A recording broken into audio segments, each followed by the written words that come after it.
রাজধানীর মোহাম্মদপুর, ধানমন্ডি, যাত্রাবাড়ি, জাতীয় press club এলাকায় সড়ক অবরোধ করে বিক্ষোভ দেখাচ্ছেন ব্যাটারি চালিত রিকশা চালকেরা। ঢাকা মহানগর এলাকার সড়কে ব্যাটারি চালিত রিকশার চলাচল ৩ দিনের মধ্যে বন্ধ বা বিধিনিষেধ আরোপের নির্দেশের প্রতিবাদে চালকেরা বিক্ষোভ দেখাচ্ছেন। আজ রোববার সকালে মোহাম্মদপুর, ধানমন্ডি, যাত্রাবাড়ি এলাকার সড়কে নেমে চালকদের বিক্ষোভ করার খবর পাওয়া গেছে। এছাড়া ঢাকার বিভিন্ন এলাকা থেকে জাতীয় প্রেস ক্লাবের সামনে চালকদের জড়ো হতে দেখা গেছে। তারা সেখানে সড়ক অবরোধ করে সমাবেশের প্রস্তুতি নিচ্ছেন। মোহাম্মদপুর থানার পরিদর্শক তদন্ত হাফিজুর রহমান দুপুর 12:15টার দিকে প্রথম আলোকে বলেন, সকাল 9:30টা থেকে মোহাম্মদপুরের বিভিন্ন জায়গায় ব্যাটারি চালিত রিকশা চালকেরা সড়ক অবরোধ করেছেন। এর মধ্যে মোহাম্মদপুরের বেড়িবাঁধ 4 রাস্তার মোড় ও চাঁদ উদ্যান এলাকা রয়েছে।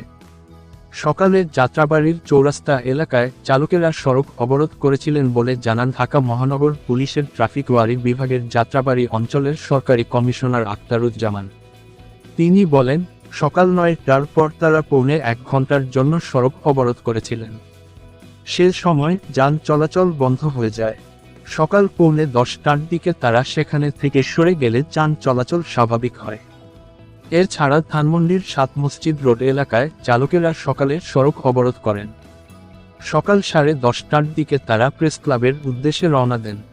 গত মঙ্গলবার ঢাকা মহানগর এলাকার সড়কে ব্যাটারি চালিত অটোরিকশার চলাচল 3 দিনের মধ্যে বন্ধ বা বিধিনিষেধ আরোপ করতে নির্দেশ দেন হাইকোর্ট।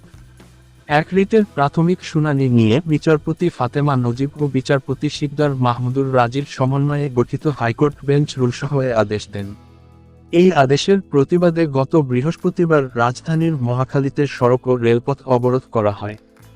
এছাড়া মিরপুর, মালিবাগ, মোহাম্মদপুর, গাবতলী, আগারগাঁও, নাখালপাড়া, রামপুরা, খিলগাঁও সহ বিভিন্ন এলাকার সড়ক অবরোধ করে বিক্ষোভ করেন ব্যাটারি চালিত রিকশা চালকেরা।